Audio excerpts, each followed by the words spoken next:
வன்னியர் சமூக இளைஞர்கள் வராங்களே மக்கள் இளைஞர்கள் அதை 4 பேர் உட்காந்துக்கிறாங்க, வராங்க போறாங்க போட்டோ எடுக்கிறாங்க. நீங்க யாரை மனசுல வச்சுன்னு கேக்குறீங்க? அது அவங்கள போய் கேட்கணும். சரி, நீங்க எங்க வரீங்கன்னு தெரியும் எனக்கு.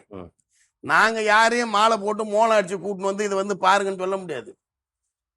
இளமையா இருக்கிறவங்க படியேறி வரலான்னு முதலமைச்சர் படி கட்டிக்கிறாரு.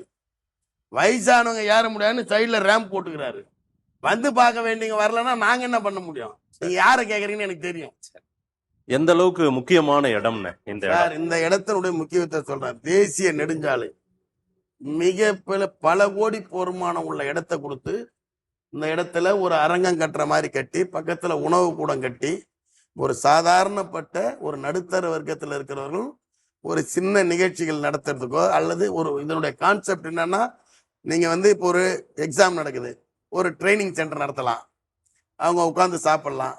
அல்லது ஒரு காதணி விழா நடத்தலாம், அவங்க வந்து அங்க சாப்பிடலாம் ஒரு 100 பேரை வச்சு.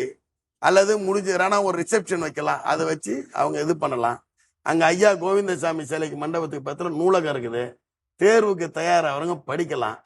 நான் சொல்றது, இந்த மாவட்டத்துக்கு நான் ஒரு சட்டமன்ற உறுப்பினர் என்ற முறையிலையும், நீங்க சொன்னீங்கல்ல மாண்புமிகு முதலமைச்சரால் வன்னியர் நலவாரிய உறுப்பினரா போடப்பட்டோம், அந்த அடிப்படையில சொல்றேன், இந்த திட்டத்தை வந்து பாராட்டணும் உங்ககிட்ட அந்த மனசு கிடையாது, அதை எதிர்பார்க்கல.